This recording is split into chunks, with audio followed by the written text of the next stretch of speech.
آقا کریم علیہ السلام کا ارشاد گرامی ہے، اس کا مفہوم یہ ہے کہ جس شخص کو ان 4 باتوں کی توفیق مل جائے اس کے 4 کام ہو جاتے ہیں۔ سبحان اللہ۔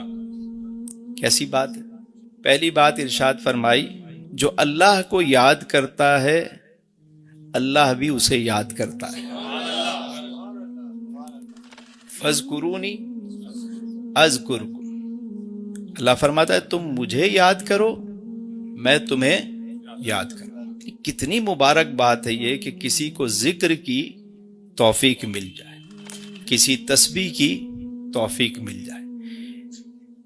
یہاں تو کسی شخص کو کوئی بڑا لیڈر، کوئی بڑے عہدے پہ بیٹھا ہوا شخص یاد کر لے، وہ کتنا پھولا ہوا نہیں سماتا، انہوں نے مجھے یاد کیا۔ اور یہاں خالق کائنات یاد کر رہا ہے۔ کس کو یاد کر رہا ہے؟ جسے ذکر کی توفیق مل گئی۔ اگر بندہ تنہائی میں یاد کرے تو رب تعالیٰ اسے اکیلے میں یاد کرتا ہے۔ اگر بندہ کسی محفل میں اپنے رب کو یاد کرے تو اللہ تعالیٰ اس سے بہتر محفل فرشتوں میں اسے یاد کرتا ہے۔ تو اللہ کا ذکر ہمیشہ، اللہ کی یاد کو ہمیشہ اپنی زندگی میں شامل رکھیں، اور یہ یقین رکھیں کہ آپ یاد کر رہے ہیں اور آپ کو یاد کیا جا رہا ہے۔ جب یہ خیال آ جائے تو بندہ جھوم کر یاد کرے۔ اور ایک بات اور، فانی باقی کو جب یاد کرتا ہے، فانی جب باقی کو یاد کرتا رہتا ہے، اور جب باقی فانی کو یاد کرتا ہے تو اسے بھی بقا مل جاتی ہے، اس کا بھی نام زندہ رہتا ہے۔ دوسری بات ارشاد فرمائی کہ جس شخص کو شکر کی توفیق مل جاتی ہے اس کی نعمتوں میں اضافہ ہو جاتا ہے۔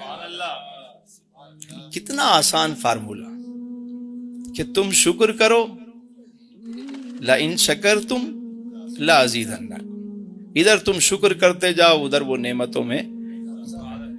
تیسری بات ارشاد فرمائی کہ جس کو دعا کی توفیق مل گئی اس کو قبولیت کی توفیق مل گئی۔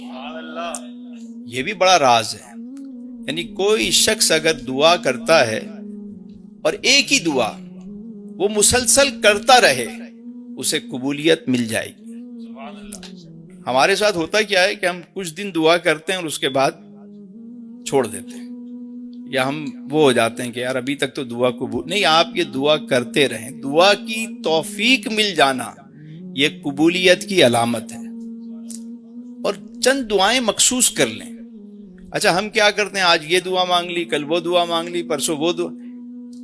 بھئی جب ہم دعا مانگنا شروع کرتے ہیں تو یہ دنیا جو ہے وہ دارالاسباب ہے، مسبب الاسباب جو ہے وہ سبب بناتا ہے۔ اب آپ کی دعا کا سبب بن رہا ہے، چیزیں سیدھی ہونا شروع ہو رہی ہیں، آپ نے وہ دعا چھوڑ دی، دوسری دعا مانگنا شروع کر دی۔ ایک چند الفاظ اپنے لیے پہلے چن لیں۔ اس میں بھی بہت سارے لوگ جو ہے وہ سمجھ نہیں پاتے کہ گھر مانگ رہے ہیں۔ بھئی گھر کیوں مانگ رہے ہو؟ سکون کے لیے، تو پھر سکون مانگ لو، یا سکون والا گھر مانگو۔ اب پتہ چلا گھر مل گیا سکون نہیں ملا، کیونکہ ہم نے مانگا ہی گھر تھا۔ بات سمجھ میں؟ بھئی سواری مانگ رہے ہیں، سواری کیوں مانگ رہے ہو؟ آسانی کے لیے، تو آسانی مانگ لو، آسانی والی سواری مانگ لو۔ دعا مانگتے ہوئے بہت غور کرنا پڑتا ہے کہ ہم کیا دعا کر رہے ہیں، پہلے اس کو سمجھ لیں کہ میں مانگ کیا رہا ہوں، اور پھر وہی دعا مانگنا شروع کریں، رات دن مانگتے رہیں۔ پھر آپ دیکھیے گا کہ وہ، اور کوشش بھی کریں، اور ساتھ میں دعا کے ساتھ کوشش بھی کریں۔ دعا کے ساتھ جب کوشش کی بات کرتا ہوں آوازیں ختم ہو جاتی ہیں، بالکل آواز نہیں نکلتی۔ ابھی میں کوئی ایسی بات کروں گا تو نعرے لگنا شروع ہو جائیں۔ جہاں میں کوشش کی بات کرتا ہوں یار لوگ بالکل ہی ٹھنڈے ہو جاتے ہیں۔ دعا کے ساتھ کوشش بھی کرنی ہے۔ اللہ تعالیٰ پر جو کامل یقین کرتا ہے اللہ اس کو پرندوں کی طرح رزق عطا فرماتا ہے۔ یہ صبح بھوکے جاتے ہیں، شام کو بھوکے لوٹتے نہیں ہیں، لیکن پرندوں کی مثال کیوں دی؟ کبھی غور کیا؟ اس لیے کہ پرندے صبح اٹھتے ہیں اور جاتے ہیں، کوشش کرتے ہیں، تو کوشش بھی ضروری ہے دعا کے ساتھ. اور چوتھی بات ارشاد فرمائی جس کو استغفار کی توفیق مل گئی اس کو مغفرت مل جاتی ہے. کیا خوبصورت بات ارشاد فرمائی.